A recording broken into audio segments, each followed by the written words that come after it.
నిజామాబాద్ జిల్లాలో దొంగలు రెచ్చిపోతున్నారు. నిన్న ఒకే రోజు నిజామాబాద్ లో 2 ఏటీఎంలకు నిప్పు అంటించారు దొంగలు.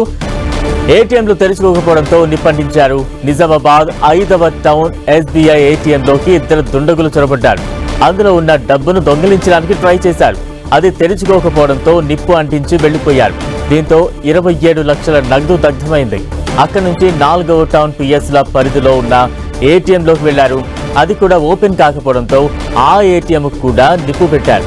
దీంతో అందులో ఉన్న 25 లక్షల నగదు పూర్తిగా కాలిపోయింది. ఒకే రోజు 2 ఘటనలు జరగడంతో పోలీసులు అలర్ట్ అయ్యారు. నిందితుల కోసం గాలింపు చర్యలు చేపట్టారు. మరోవైపు కామారెడ్డి జిల్లాలోనూ దొంగలు భీభత్సం సృష్టిస్తున్నారు. నిన్న రాత్రి సీసీ కెమెరాలో రికార్డైన దొంగల విజువల్స్ జిల్లా ఒక్కసారిగా ఉలిక్కిపడింది. దొంగలు మారణాయుధాలు, ఇనుప రాడ్లను పట్టుకుని SPR కాలనీలో గస్తీ నిర్వహించారు. అర్ధరాత్రి ఆయుధాలు పట్టుకుని తిరిగారు.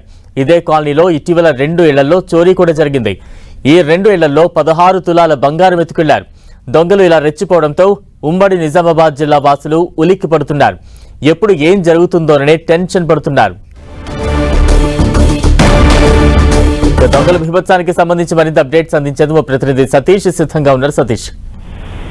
బలరాం, ఉమ్మడి నిజామాబాద్ జిల్లాలో దొంగలు స్థానికులకు కంటి మీద కురుపు లేకుండా చేస్తున్నారని చెప్పుకోవచ్చు. వరుస దొంగతనాలతో స్థానికులంతా కూడా భయాందోళన చెందుతున్న పరిస్థితి కనిపిస్తుంది. ఒకే రోజు 2 ఏటీఎంలో, అది కూడా Nizamabad police station 4, 5 police station పరిధిలో దొంగతనాలకు ప్రయత్నించారు. 2 ఏటీఎంలను టార్గెట్ చేసినటువంటి దొంగలు 4వ టౌన్ పరిధిలోని ఆర్యానగర్, అదేవిధంగా 5వ టౌన్ పరిధిలోని వర్ణి చౌరస్తా ఉన్నటువంటి ఏటీఎంలో 2 కూడా టార్గెట్ చేసి ఆ 2 ఏటీఎంలను చోరీకి విఫల యత్నం చేశారు. ఆ ఏటీఎంలు ఓపెన్ కాకపోవడంతో వాటిని చివరకు వారి వెంట తెచ్చుకున్నటువంటి ఆయుధాలతో వాటిని ఏటీఎంలు ఓపెన్ చేసేటువంటి ప్రయత్నం చేశారు. ఆ ఏటీఎంలు ఓపెన్ కాకపోవడంతో వాటిని చివరకు నిప్పు పెట్టి వాటిని తగలబెట్టి వెళ్ళిపోవడం జరిగింది. ఈ ఘటనలో 2 ఏటీఎంలో దాదాపు 50 లక్షల పైగా నగదంతా కూడా కాలిపోయినట్లుగా అధికారులు చెప్తున్నారు. ఈ చోరీ కంటే ముందు వారు కారు, అదేవిధంగా బైక్ల మీద వచ్చి ఈ ఏటీఎంలను రెక్కి చేశారు. పక్కగా తాము చోరీ చేసేందుకు అనువైన పరిస్థితి ఉంది కాబట్టి వారు చోరీకి చేసినట్టు తెలుస్తుంది. ప్రస్తుతం అయితే క్రూజ్ టీమ్ తో పోలీసులు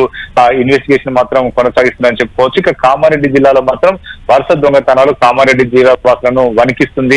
ఇక్కడ దొంగతనాలకు వచ్చిన వారు మారణాయనలతో తిరుగుతున్నారు. వారంతా కూడా ఆయుధాలు చేతబడుకుని తిరుగుతున్న దృశ్యాలు కూడా సీసీ కెమెరాలో రికార్డ్ అయినటువంటి పరిస్థితి. ఇక్కడ ఉన్నటువంటి PSR కాలనీ ఏదైతే ఉందో అది శివారు ప్రాంతం. ఈ శివారు ప్రాంతం దట్టమైనటువంటి చెట్లతో నిండినటువంటి ప్రాంతం, దొంగతనానికి కొంత అనువైన ప్రాంతంగా ఉండటంతో దొంగలు ఈ ప్రాంతాన్ని ఎంచుకున్నట్టు తెలుస్తుంది. ఈ ప్రాంతాన్ని టార్గెట్ చేస్తూ చాలా దొంగతనాలు చేస్తారు. ఇటీవల శివారెడ్డి అనే వ్యక్తి ఇంట్లో 10 తులాల బంగారం చోరీ చేశారు.